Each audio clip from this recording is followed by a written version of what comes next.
Metro Exodus is one of the most extraordinary first-person shooter experiences this reviewer has ever played, despite sharing many similarities with the previous two entries in the Metro series, Metro Last Light and Metro 2033.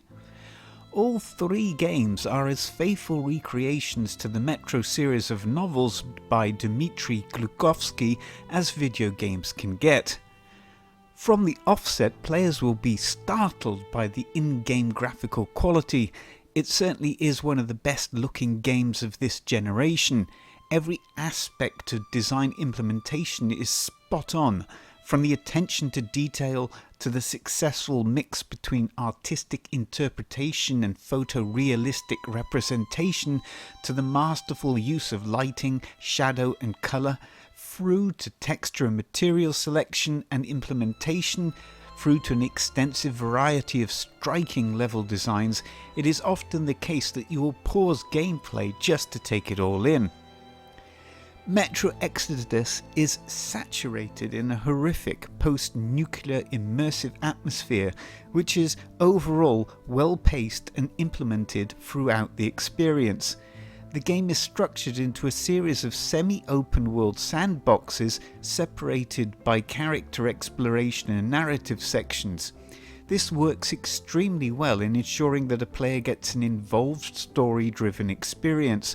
For one of the strengths of Metro Exodus is the game's ability to convey an engrossing story written by Andrei Paskalov. Although in recent years there have been many more first-person shooter experiences that do this, in the past FPSs were certainly not renowned for their storytelling prowess, with a few notable exceptions such as Mirror's Edge and Bioshock. But as with Far Cry 5, the story here is extremely well implemented.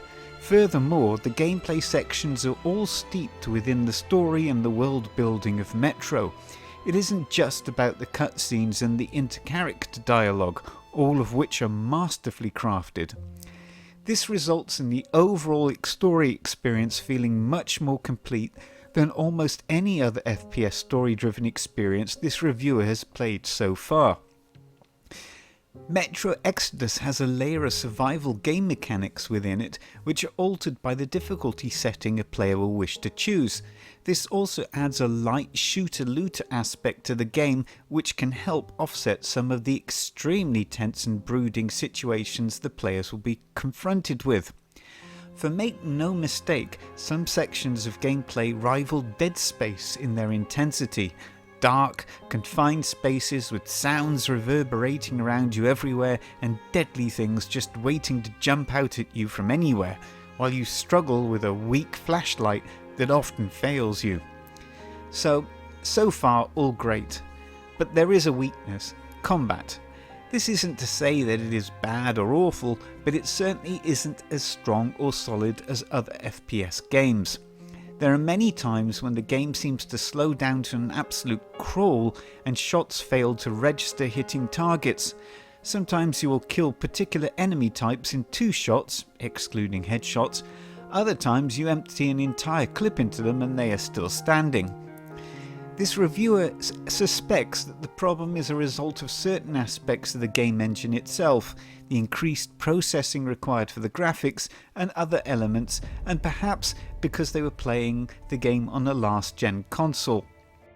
Having stated this though, combat works well enough to allow the player to continue to experience the game, and stealth actually works well. It isn't so large a problem that it will deter you from continuing on with the experience, and you will be continually rewarded for doing so. Alexei Omolchuk delivers an absolutely extraordinary, varied and deeply atmospheric original score, using many different musical tapestries to masterfully augment the differing moods and environments throughout the experience. After completing the game, this reviewer felt as if they had reached the end of an incredible and epic journey, both thoroughly satisfied with where they ended up, but also saddened that it had come to an end. Metro Exodus is a first-person shooter that transcends its pigeonholed game genre definition to become one of the best story-driven experiences of this generation.